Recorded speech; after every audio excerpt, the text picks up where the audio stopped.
Good morning students. थई चक्रवाक मिथुन में आगळનું काव्य थई तथापि विमुक्त प्रयास थी लय विदाय नदी तट प्रयास पास थी मिथुन एह चढ़े अवकाश में स्थिति करे दिन ते सकाश में। तो तथापि एटले तेम छतां प्रयास एटले प्रयत्न थी विमुक्त थई बंने नदी तट एटले नदी किनारे थी विदाय लई आकाश में ऊंचे ने ऊंचे चढ़े छे। आ युगल ने आकाश में दिवसना सूर्यप्रकाश जेवी स्थिति परिस्थिति देखाय छे। दिन तेज एटले सकाश में एटले आकाश में दिवस में सूर्यप्रकाश जेवी परिस्थिति जोवा मळी रही छे। तो फरीथी ए चार લીટીનું ભાષાંતર तेम छतां प्रयत्नथी विमुक्त थई बंने नदी किनारे थी विदाय लई आकाश में ऊंचे ने ऊंचे चढ़े छे। आ युगल ने आकाश में दिवसना सूर्यप्रकाश जेवी परिस्थिति देखाय छे। अवर काई हवे नथी देखता। अवर एटले बीजू हवे कई देखता एटले देखातुं नथी। अवर काई हवे नथी लेखता एटले लेखवुं एटले ध्यानमां लेवुं। तो हवे ते बीजुं कई ध्यानमां पण लेता नथी। चपल आखरनी क्षण ए छतां चपल एटले चपल चंचल आखरनी एटले छेल्ली एक क्षण छे छतां पण उभय जीवन एक थता दिसे। तो छतां पण बंनेना जीवन एक थता देखाय छे जोवा मळी रह्या छे। तो एनुं भाषांतर बोलूँ छूँ कि हवे आ युगलने बीजुं कई देखातुं पण नथी। हवे आ बीजुं कई ध्यानमां लेता पण नथी। छेवटनी छेल्ली आ चपळ अने चंचल क्षण छे छतां पण बंनेना जीवन एक थता होय तेवुं लागी रह्युं छे।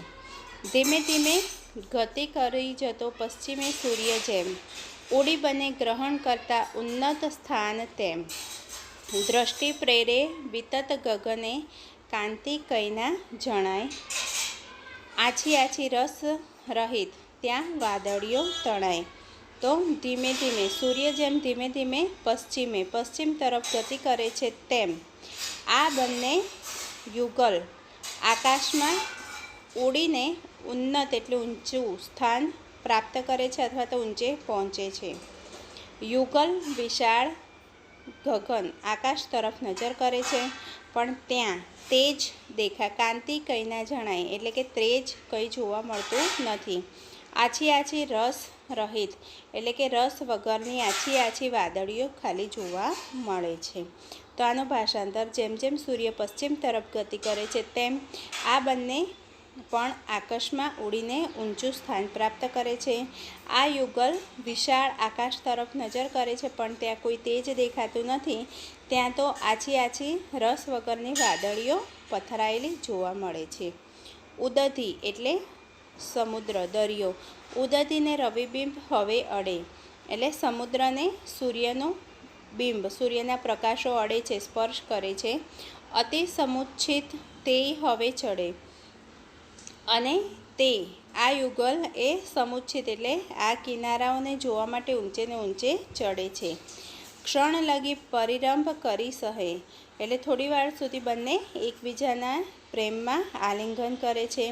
हृदय कंपित साथ धरी रहे हृदय कंपित एटले हृदय ध्रुजे छे छतां बंने एक साथे रहे छे। तो आनुं भाषांतर फरी एकवार बोलूँ छूँ कि हवे समुद्रने दरियाने आ सूर्यना किरणों पण अड़े छे अने ते जोवा माटे आ युगल ऊंचे ने ऊंचे चढ़े छे। एक क्षण सुधी तो बंने प्रेम में मस्त रहे छे। हृदय कंपित ध्रुजतुं होवा छतां पण बंने एक साथे रहे छे। रोमे रोमे विरह भयनी वेदनाथी बळे छे छूटी छूटी सहन न थता मत पाछा मळे छे। वेळा थता विधि दमननी गात्र खेचाय सामा प्रेमी बंने धृति अति छता थाय सम्मूढ़ आमा। तो आ पक्षी युगलनो रोमे रोम जुदा पड़वाना भयथी वेदना में दुख में बळी रह्युं छे। वारंवार एकबीजाथी छूटा पड़े छे पण सहन न थता पाछा मत बनीने फरी एकबीजाने भेटी पड़े छे। विधि निर्मित एटले विधातानो विरहनो समय थता जुदा पड़वानो समय थता एकबीजाना अंगो सामसामा आकर्षाय छे। બંને પ્રેમીઓમાં ધીરજ છે, છતાં દુર્ભાગ્યની એટલે ખરાબ સમય આવતા એકબીજામાં સંમોહિત થઈ જાય છે. સંમોટ એટલે એકબીજામાં મોહિત થઈ જાય છે. તો ફરીથી એનું ભાષાંતર બોલી જાઉં છું કે પક્ષી યુગલનો આ રોમ રોમ વિરહની જુદા પડવાના ભયની વેદનામાં બળી રહ્યું છે. વારંવાર એકબીજાથી છૂટા પડે છે, પણ સહન ન થતાં પાછા મત બનીને એકબીજાને ભેટી પડે છે. વિધાતાના વિરહનો સમય થતાં એકબીજાના અંગો સામસામ આકર્ષાય છે. બંને પ્રેમીઓમાં ધીરજ છે, છતાં દુર્ભાગ્યને એટલે ખરાબ સમય આવતા એકબીજામાં સંમોહિત થઈ જાય છે. ટળવળે નિરખી રચના વને, તરફળે સમજી રચનારને, શ્વસન દુઃખિત છેવટે સારતી, પ્રિયતમા વચ આમ ઉચ્ચારતી. એટલે વનની રચના જોઈને, આ જંગલની રચના જોઈને બંને ટળવળે છે, દુઃખી થાય છે. વિધાતાની સર્વોપરી સત્તા જાણીને બંને તરફડે પણ છે કે આ સત્તા બધી વિધાતાએ લખી છે, તે જ થવાનું છે. દુઃખી થઈને નિશ્વાસ નાખતી પ્રિયતમા છેવટે આંસુ સારતી આ વચનો બોલે છે. તો છૂટા પડવાનો જ્યારે સમય આવે છે ત્યારે બંને ખૂબ જ દુઃખી થાય છે અને પછી પ્રિયતમા વચનો બોલે છે. તો આ પંક્તિનું ભાષાંતર ફરીથી એકવાર કે વનની જંગલની રચના જોઈને બંને દુઃખી થઈ રહ્યા છે. વિધાતાની સર્વોપરી સત્તા જાણીને બંને તરફડી રહ્યા છીએ.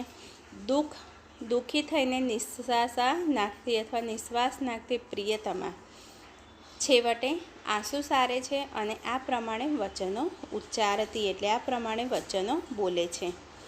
પાષાણુમાં નહીં નહીં હવે આપણે નાથ રહેવું, શાને આવે નહીં નહીં જરે આપણે નાથ સહેવું. ચાલો એવા સ્થળમહી વસે સૂર્ય જેમાં સદૈવ, આનાથી કંઈ અધિક હૃદય આર્દ્ર જ્યાં હોય દેવ. તો પાષાણોમાં એટલે પર્વતોમાં. તો કહે છે હે નાથ, આપણે પર્વતોમાં નથી રહેવું. હે નાથ, આપણે શા માટે આ બધું સહન કરવું જોઈએ? નહીં, ચાલો આપણે એવા સ્થળે જઈએ કે જ્યાં સૂર્ય સદાય વસતો હોય અને જ્યાં દેવનું હૃદય આનાથી પણ વધારે લાગણીશીલ, આર્દ્ર એટલે લાગણીશીલ હોય. તો આ રીતે પ્રિયતમા ફરીથી વચનો ઉચ્ચારે છે. એટલે આ રીતે બોલે છે કે હે નાથ, હવે આપણે પર્વતોમાં નથી રહેવું. હે નાથ, આપણે શા માટે આ બધું સહન કરવું જોઈએ? નહીં, ચાલો આપણે એવા સ્થળે જતા રહીએ કે જ્યાં સૂર્ય સદાય વસતો હોય અને જ્યાં દેવનું એટલે ભગવાનનું હૃદય આનાથી પણ વધારે લાગણીશીલ હોય. પ્રવદતા અટકી ગઈ એ અહીં, પ્રવદતા એટલે બોલતા તે આટલું અટકી ગઈ. અધિક ધીરજ ધારી શકી નહીં, વધારે ધીરજ સહન કરી શકી નહીં. થઈ નિરાશ હવે લલના રૂવે, એટલે કે તે નિરાશ થઈ અને રડી પડે છે ત્યારે મૃદુલ પીછ થકી પ્રિય એ લૂવે, ત્યારે પ્રિયતમ તેના મૃદુલ એટલે કોમળ પીંછાથી તેના આંસુઓને લૂવે છે એટલે લૂછે છે. તો આટલું બોલતા તે ચક્રવાકી અટકી જાય છે, વધારે ધીરજ રાખી શકતી નથી અને નિરાશ થઈ અને તે પ્રિયતમા ચક્રવાકી રડી પડે છે ત્યારે ચક્રવાક તેના કોમળ પીંછાથી તેના આંસુઓને લૂછી રહે છે. પણ હજી દિન શેષ રહ્યો જરા, એટલે હજી પણ દિવસ થોડો બાકી રહ્યો છે. નજર ફેરવી જોઈ બધી ધરા, એટલે પૃથ્વી ઉપર ધરતી ઉપર ચારે બાજુ નજર ફેરવી જોઈ છે. પ્રણયવીર લહી સ્થિરતા કહે, પ્રણયવીર સ્થિરતા એટલે મન સ્થિર રાખીને કહે છે કે અગર જો રૂજ અંતરમાં સહે, તો જો વેદના અંતરમાં આપણે સહીએ છીએ. તો એનું ભાષાંતર ફરીથી એકવાર બોલું છું કે પણ હજી થોડોક દિવસ પણ બાકી રહે છે. ધરતી ઉપર ચારે બાજુ નજર ફેરવી જુએ છે.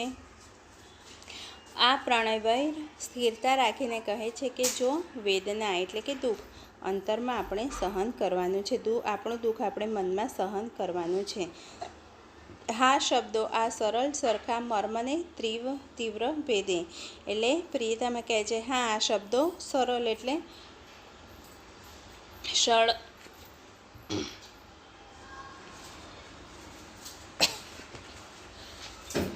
શબ્દો સરળ છે પણ મર્મને અર્થને ભેદનારા છે.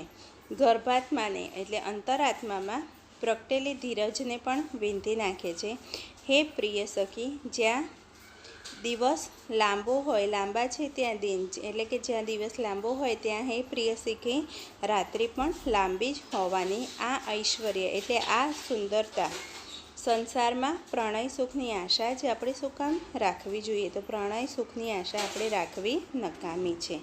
તો ફરીથી એનું ભાષાંતર કે હા, આ શબ્દો સરળ છે પણ અર્થને ભેદનારા છે, કે એમાંથી કંઈક અર્થ પ્રગટ થાય છે.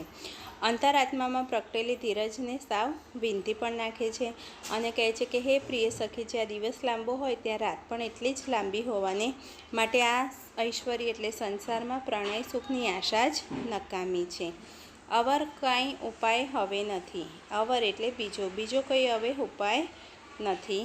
વિરહ જીવન સંહર્યે મથી, એટલે કે આ જુદા પડવાનું જે દુઃખ છે એ હવે આપણે સહન કરવાનું જ છે. ગહનમાં પડીએ દિન દેખતા, એટલે દિવસ જોઈને આપણે ગહનમાં ઊંડી ખાઈમાં પડી જઈએ. નયન મીંચી કરી દઈ એકતા, એટલે આંખો બંધ કરી અને આપણે ઊંડી ખાઈમાં આપણે પડી જઈએ. તો એનું ભાષાંતર ફરીથી બોલું છું કે વિરહ એટલે જુદા પડવાના દુઃખનો અને જીવનનો અંત લાવવા સિવાય હવે બીજો કોઈ ઉપાય આપણી જોડે રહ્યો નથી. વિરહ એટલે જુદા પડવાના દુઃખનો અને જીવનનો અંત લાવવા સિવાય આપણી જોડે બીજો કોઈ ઉપાય રહ્યો નથી. તો દિવસ જોતાં જ બંને એકસાથે આંખો મીંચી અને ઊંડી ખીણમાં આપણે પડી જઈએ. પાછું જોતાં દ્વિજ યુગલને અન્યથા થાય ભાસ, એટલે આ પાછું વળીને જોતાં આ દ્વિજ યુગલને અન્યથા એટલે જુદો જ કોઈક ભાસ થાય છે. ઊંડું ઊંડું દિનકર સમો કંઈક દેખાય, તો ઊંડું ઊંડે સૂર્ય જેવો કોઈક પ્રકાશ દેખાય છે. આહા આહા અવર દુનિયા ધન્ય, એટલે કે અરે આ બીજી દુનિયા તો કેવી ધન્ય છે.